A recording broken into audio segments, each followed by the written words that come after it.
If you're a fan of true crime like me, you know that documentaries are where it is at. From a detailed account of one of the most famous cults in history, to a woman who was caught lying about being at the World Trade Center on September 11th, we've got a lot to talk about. On today's top 10 list, I'll be covering 10 creepy documentaries that you shouldn't watch alone.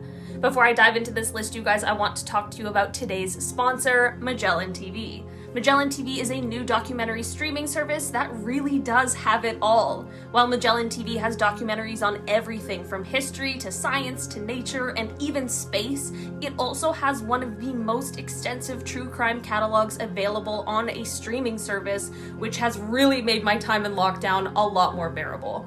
There are so many options to choose from, and new titles get added every week, so you honestly will never run out of things to watch. Magellan TV is also ad-free, which I love because my binging never gets interrupted. Since you guys are the best, Magellan TV wants to give Most Amazing Top 10 viewers a 1-month free trial, and all you have to do is head to the link in the description box, but it is for a limited time only, so make sure you do not miss out on this offer.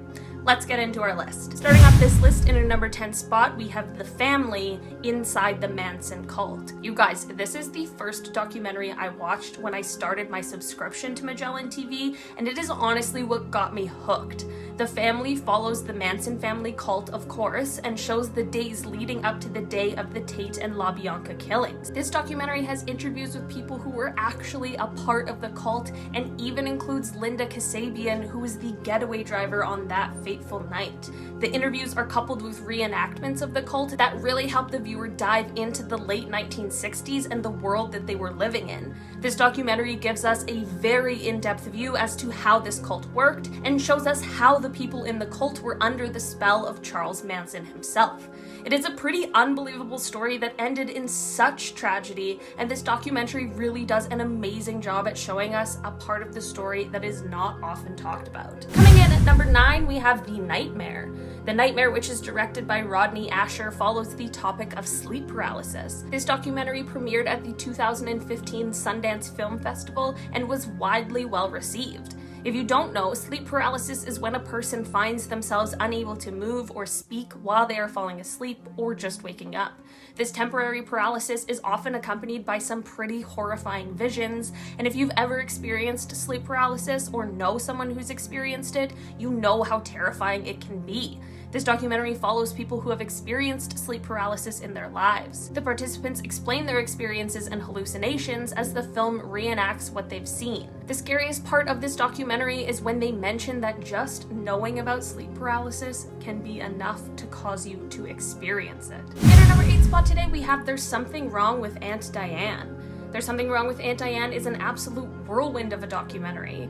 It follows different interviews with family and friends of Diane Schuler. You might currently be wondering who Diane Schuler is. Well, Diane Schuler was a woman who passed away in 2009 after she was driving her van into oncoming traffic and ended up crashing head-on into another vehicle. Between the two cars involved in the collision, all 8 passengers ended up passing away, so it truly was a pretty gruesome and tragic event.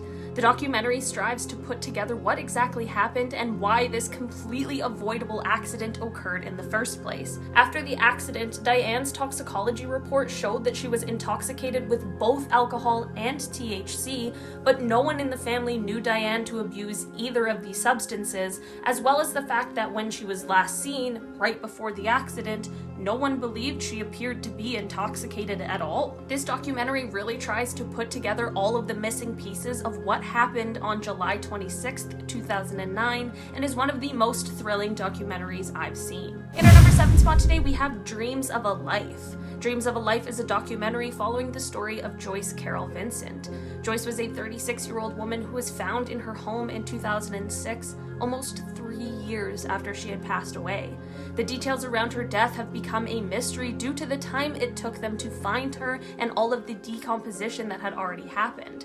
How could a 36-year-old woman not be reported missing for all that time? How had no one noticed for 3 years? When she was found, the TV was still on and she had wrapped but unmarked Christmas gifts surrounding her.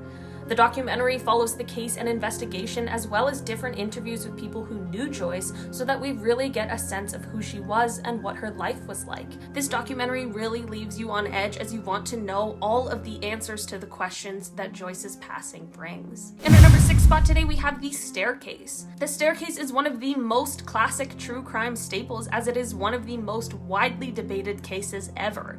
In 2001, Kathleen Peterson was found dead in her home. This docuseries follows the investigation, a few of the theories surrounding the case, and the trial. Kathleen was found at the bottom of the stairs of her home, and while it was originally regarded as a fatal but accidental fall that caused her passing, as the investigation unfolds, the truth gets muddier and muddier.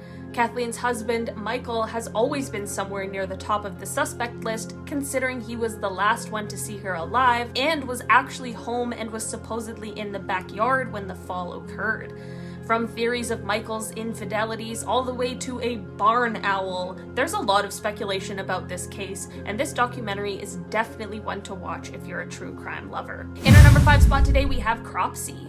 Cropsey is a documentary from 2009 that became much different and much bigger than it originally set out to be. It was created by Josh Zeman and Barbara Brancaccio as they set out to make a documentary about the New York urban legend, Cropsey, which is a boogeyman-type character.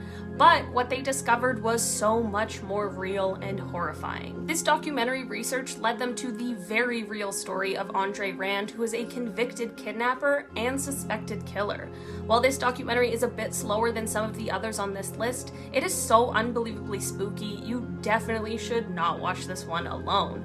It shows how one terrible man's actions instilled fear into the residents of Staten Island and inspired an urban legend that is still talked about to this day. In our number 4 spot today, we have The Donner Party. The Donner Party is a documentary coming from 1992, and man, is it a wild one. The documentary follows the Donner Party, who were a group of American pioneers. The Donner Party set out in the spring of 1846 in a wagon train in an attempt to migrate from Missouri to California, but they got stuck for the entire winter in the Sierra Nevada mountain range. The documentary follows the hardships they had to endure while they were out there, and it truly is shocking. There is a mix of real photographs, letters, and journal entries from the Donner Party, as well as footage of the trail they were on and testimonies from experts on what exactly went wrong. The Donner Party was trapped with little food, and they ended up being stuck for 5 whole months. The survivors had to resort to cannibalism in order to survive, so it was, of course, an extremely dire and horrible situation. This documentary is both extremely informative, but it is also absolutely terrifying when you remember that this really did happen. In our number 3 spot today, we have The Woman Who Wasn't There. This 2012 documentary is about Alicia Head. Alicia claimed to have been on the 78th floor of the World Trade Center when they were attacked on September 11th, 2001, and she said that her fiancé had been in the other tower and had unfortunately passed away. This is of course a terrible story that shocked people, and it led to Alicia being the president of the World Trade Center Survivors Network group. Eventually though, it comes to light that Alicia wasn't at the World Trade Center that day. She wasn't even in the country. This documentary aims to unravel all of the lies she's told and detail how this all happened. This documentary is certainly a bit different than the other ones on this list, but it truly does leave you with such an eerie feeling, because how could someone lie like that and get away with it for so long? In our number 2 spot today, we have The Imposter. The Imposter follows the story of the Barkley family and the horror that they had to endure. In 1994, Nicholas Barkley, who was 13 years old at the time, went missing. His family was of course scared and terribly upset, but 3 years later, Nicholas returned. Of course, the family was overjoyed, but that joy quickly turns to fear, as it turns out Nicholas is not Nicholas at all, but instead a man named Frederick Borden, who is a French con man who actually spends his life impersonating missing children to their families.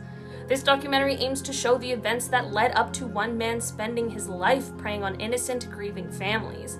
The story itself and the idea that someone could do that really is unbelievable, so this documentary is one you absolutely do not want to miss. In our number 1 spot today, we have Don't Mess with Cats, Hunting an Internet Killer. When I say that this was one of the most captivating documentaries I've ever seen, I really mean it. From the moment I started it, I could not stop until it was finished. This documentary follows the story of the killing of Lynn June, which is one of Canada's most infamous crimes ever. Lynn was killed by a man named Luca Magnotta, who was already stirring up some internet buzz and who was posting some pretty horrific videos before this crime even happened. The documentary follows a couple of unbelievable cyber sleuths who saw Luca's messed up videos and who were intent on finding out who he was and where he was before this killing happened. The crimes themselves are absolutely horrible, the story is almost unbelievable, but the work the cyber sleuths do is honestly incredible. The documentary really has it all if you're a true crime person. It is really hard to watch because of how tragic it is, but it is definitely worth it if you can get through it. Alright guys, that has been our list for today. Thank you so much for checking it out. I've been your host, Olivia Kozlowski, and I'll see you next time. Bye guys.